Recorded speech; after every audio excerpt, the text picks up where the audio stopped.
균형 잡힌 시각, 정직한 분석, 조상훈의 뉴스바. 이어서 초대석으로 만납니다.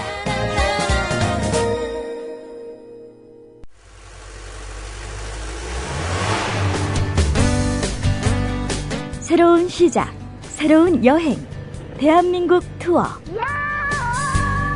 대한민국 투어는 45인승, 28인승, 리무진 등 다양한 관광버스를 보유하고 있으며 최고의 서비스와 저렴한 가격으로 모든 차량을 이용하실 수 있습니다.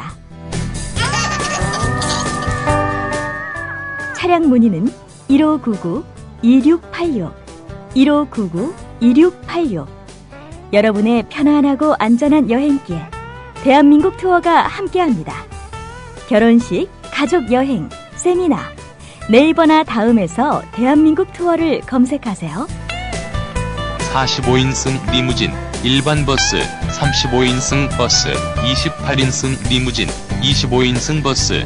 서울, 경기, 인천 어디서나 1599-2686.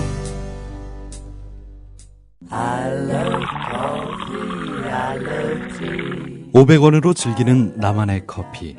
원두 쇼핑몰 헝그리 커피. 최정상급 로스터가 1년 이하 최고급 뉴크롭 생두를 로스팅해 즉시 배송해드립니다. 대량 구매 시 가격이 할인됩니다. 검색창에 헝그리 커피를 검색하세요. 헝그리커피.com. 헝그리 커피에서 원두를 구매하시는 분들께는 차량용 국민TV 스티커 2매를 함께 보내드립니다.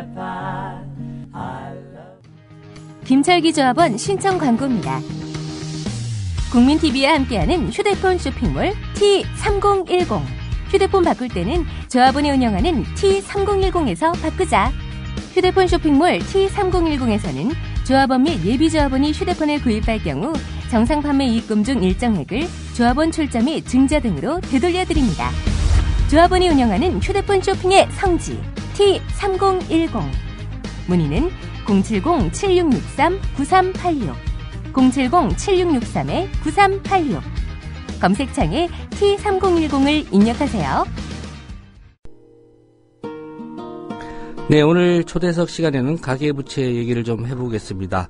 이거는 노란 봉투 캠페인으로도 해결이 불가능한 천문학적인 액수입니다. 가계부채가 사상 처음으로 1,000조 원을 넘어섰습니다. 대한민국 국민, 그것도 가계가 떠안고 있는 빚이 1,000조 원이 넘었다는 얘기인데요. 당장 감이 오지는 않습니다만 만약 이 빚이 관리가 안 되면 대한민국의 경제 앞길 누구도 예측하기 힘든 상태로 빠져들 수 있을 것 같습니다. 정부가 어제 대책을 내놓긴 했는데요.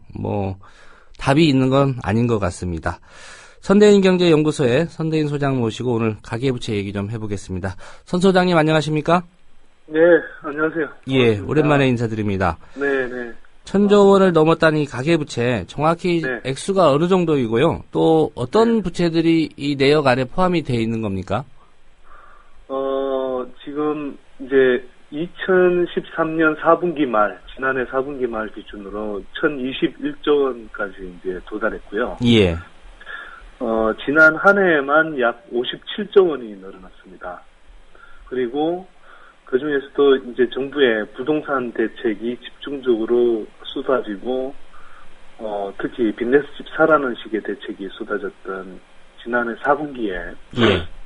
약 28조 원이 늘어났고요. 그러니까 이 가계부채가 한 절반 조금 못 됩니다만, 절반 좀 못 되는 수준으로 지금 이제 주택담보대출이 이제 차지하고 있고요. 예. 최근으로 오면 예를 들어 자영업 대출 같은 게 이제 굉장히 많이 늘어나고 있습니다. 왜냐하면 그 베이비 부머 세대들이 은퇴하면서 자영업을 많이 차리고 있고요. 최근에 오면서 생활자금 대출이 늘어나서 부동산 대출하고는 상대적으로 좀 연관성이 떨어진다 이런 이야기를 일부에서 합니다만, 예. 그런 현상은 왜 그러냐면 예전에 이제 과도한 주택담보대출을 빌렸다가 이 이자를 갚지 못한 하우스푸어들이 속출하고 있지 않습니까? 예. 예, 그 사람들이 이제 이 생활이 곤란해지니까 생활자금까지 빌려 쓰고 있는 현상이거든요. 예. 주택담보대출에 네. 더해서 이제 생활자금까지 같은 사람들이 네네, 빌려 쓰는 네. 거군요. 그래서 이게 생활자금 대출이라고 해서 이게 지금 뭐 주택담보대출하고 무관한 게 아니고, 예. 주택담보대출을 갚지 못하니까 빚내서 이 돌려막기 하고 있는 상황에 오히려 가깝습니다. 그래서 가계 부채의 양도 늘어나고 있지만 실적으로도 굉장히 위험해지고 있는 게 최근으로 올수록 1금융권보다 2금융권의 이제 이 대출 비중이 늘어나고요. 상대적으로 고금리 대출이 자꾸 늘어나고 있습니다. 예. 말씀하신 가운데 그 지난해에만 57조 원이 들었는데 특별히 네네. 이제 그 부동산 시장 활성화해야 된다. 그래서 네. 빚내서 이제 집 사라 뭐 이런 네. 정부 정책 때문에 4분기에만 28조 원이 늘었다고 말씀하셨거든요. 네네. 예. 네. 그 어떤 정부 발표가 있었고 그 영향으로 이제 대출이 늘었다 이렇게 지적해 주셨는데 그러니까 좀 그 부분을 좀 자세히 설명해 주시죠. 네네. 뭐 잘 아시다시피 이제 박근혜 정부 출범하면서 4.1 부동산 대책이라는 게 처음 나왔었고요. 예. 거기에 대해서 7월 달에 후속 대책이라고 뭐 하나 나왔었습니다. 자, 그런데 이제 그때는 뭐 주택 공급이라든지 또 생애 첫 주택자에 대한 대책 이런 것들이 좀 많이 나왔다면 이후에 828 전월세 대책이라고 나왔는데 그 내용을 뜯어보면 뭐 그때 기억하시죠? 1%대 초저금리 대출, 뭐 공유형 수익, 손익 공유형 뭐 그런 이제 대출들이 이제 쏟아져 나왔고요. 예. 또 빚내서 집 사라는 식으로 이제 정부가 돈 빌려줘서 더 많이 집을 살 수 있도록 해주는 대책이 828 전월세 대책이 대거 포함이 됐었고 그걸 뭐 정부에서 국회에서 제대로 처리 안 해준다고 하면서 정부가 또 12.3 후속 대책, 보완 대책이라고 해서요. 예.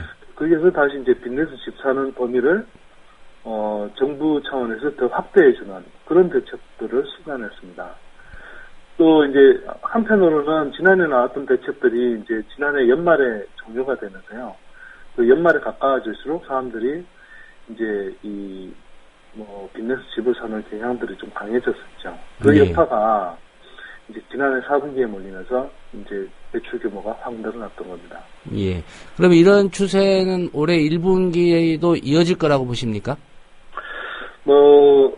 대출 규모는 상대적으로 지난해 4분기에 비하면 좀 덜 늘어날 걸로 보여지는데요. 예. 언론에서 주택 거래량이 지난해 1월과 비교해서 상당히 대폭 늘어난 것처럼 이렇게 표현을 하고 있지만 실제로 거래량 자체가 지난해 4분기에 비해서 올해 1월 들었으면서 크게 줄었거든요. 한 30-40% 정도 줄었습니다. 예. 예, 사실 이제 대다수 언론들이 지금 실체를 제대로 전하지 않고 거의 거짓말하다시피 지금 이렇게 보도를 하고 있거든요. 그래서 잘못 알고 계신 일반인들이 좀 많으신데 실제로는 거래량이 많이 지금 위축되고 있는 상태고요. 예. 다만 이제 원래 집을 사지 않을 분들이 정부나 언론에서 계속 이제 집값 바닥론을 선동하고 있기 때문에 그게 혹해서 넘어가시는 분들이 무리하게 빚내서 집 사는 경우들이 자꾸 늘어나지 않을까. 그래서 그게 좀 걱정이긴 합니다. 예. 언론 보도를 그대로 믿으면 안 된다. 이런 말씀이시고요. 네. 이제 문제는 이 가계부채라는 거, 결국은 일각에서 생각한다면 이 개인들 책임 아니냐, 그 가계의 책임 아니냐 이럴 수 있을 것 같은데 정부가 대책을 발표하긴 했습니다. 어제 내놓은 게 이제 재정금융당국이 나서서 가계부채 구조 개선 촉진 방안 이걸 발표했는데 일단 정부 발표 내용 어떤 거였는지부터 좀 짚어주시겠습니까? 크게 보자면 이런 겁니다. 지금 이제 주택담보대출 구조가 위험한 게, 이제 변동금리가 많거든요. 예. 그 다음에, 우리 보통, 빌려보시면 다 아시는 내용인데, 거치기간이 있습니다. 이자만 내는 거치기간. 이 이자만 내는 거치기간이 한 3년에서 5년 정도 있는데, 이게 사실은 매우 위험한 주택담보대출 구조거든요. 예.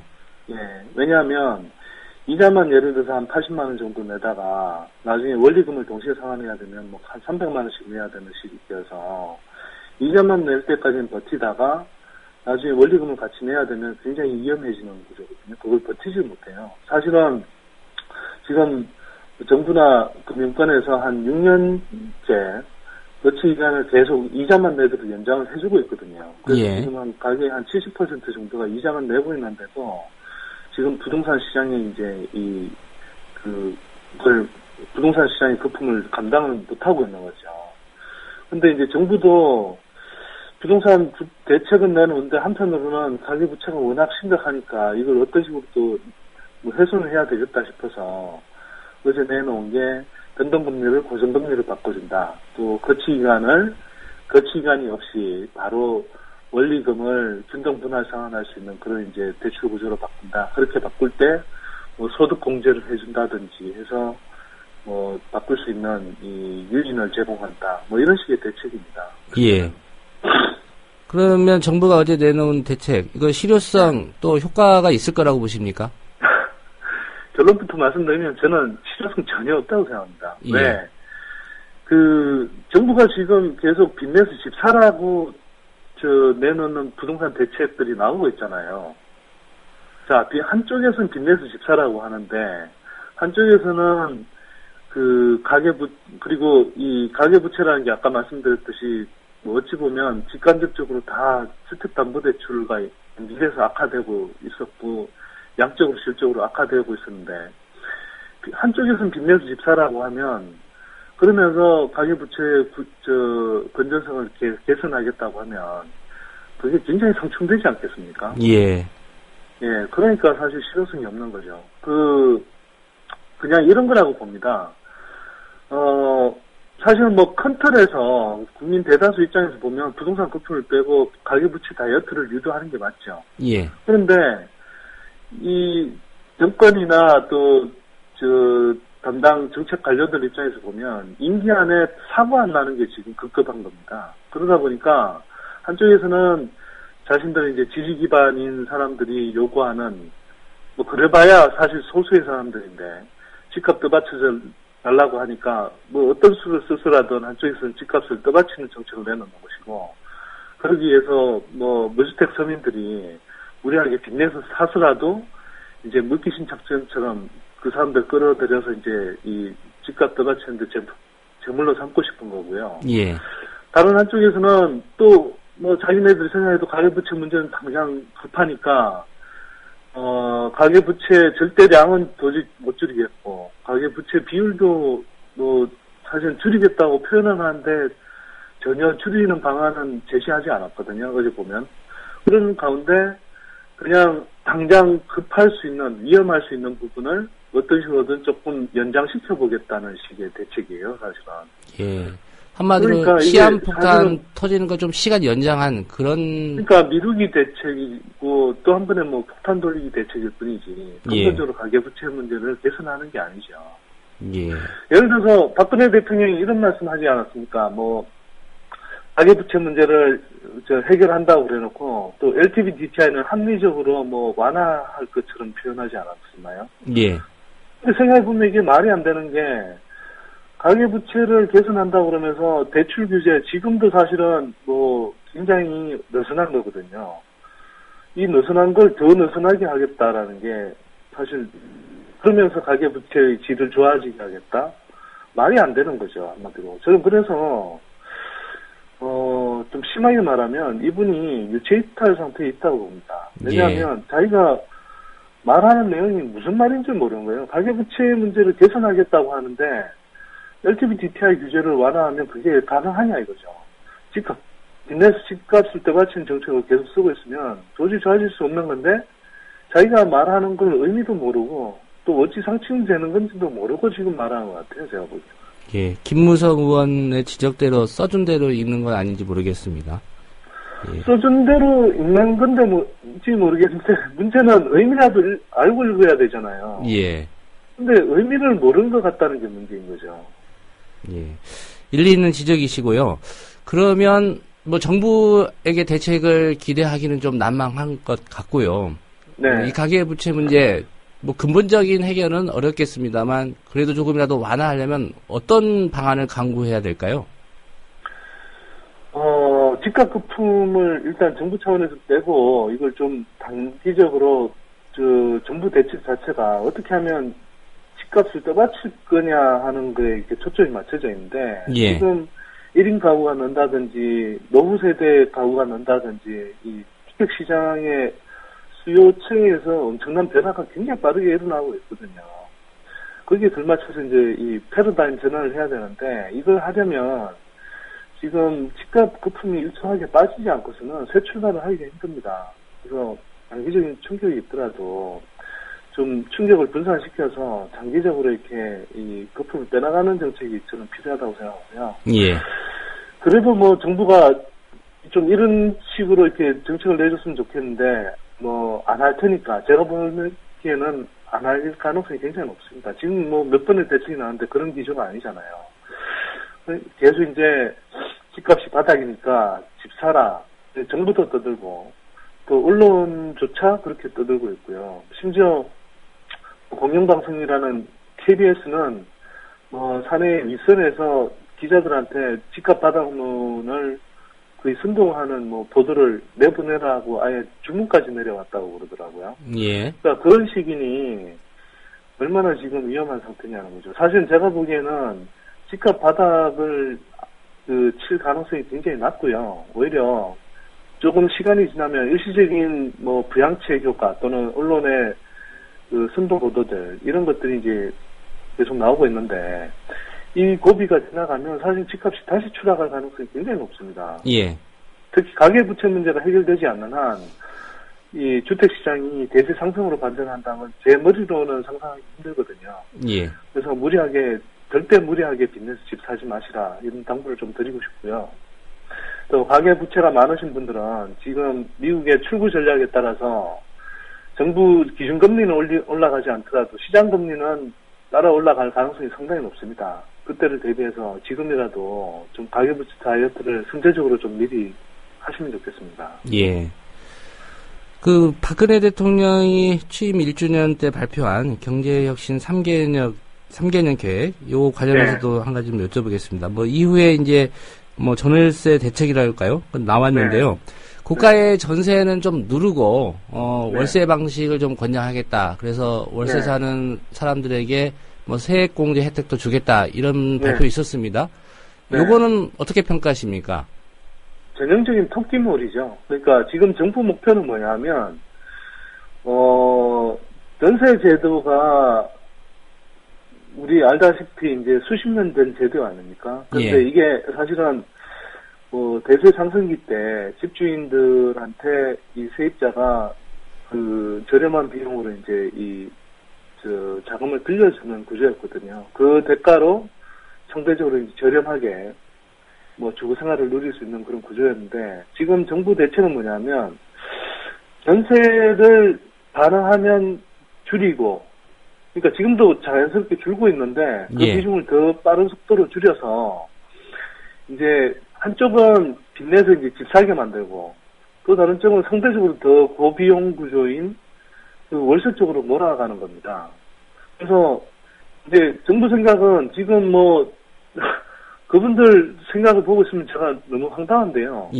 지금 전세가가 오르는 게 사실은 집값이 올라 있는 상태에서 집값이 충분히 떨어지지 않았기 때문에 계속 이제 전세가가 오르는 상황인 것인데 이걸 자꾸 집 사게 하면은 전세가가 떨어진다라는 식의 이상한 착각을 하고 있어요. 뭐 사실 알면서도 그렇게 하는 건지 모르겠는데. 그러다 보니까 이제 전세에 대한 지원은 줄이면서 그리고 대출도 하지 않도록 하면서 대신 월세 쪽으로 이제 자꾸 활성화되도록 그렇게 해서 뭐 더 비싼 부담을 안고 월세로 가든 아니면 뭐 빚내서 집 사라 이런 식의 대책을 하고 있는 거죠. 그래서 제가 이제 토끼몰이라고 표현하는 겁니다. 전반적으로 말씀하신 게 가계부채 문제도 그렇고 부동산 전월세 시장의 문제도 그렇고 부동산 거품을 좀 장기적으로 빼야 된다 이 말씀이시군요. 네, 손 소장님 오늘 말씀 고맙습니다. 네, 감사합니다. 네, 지금까지 선대인 경제연구소 선대인 소장과 함께 가계부채 문제 짚어봤습니다.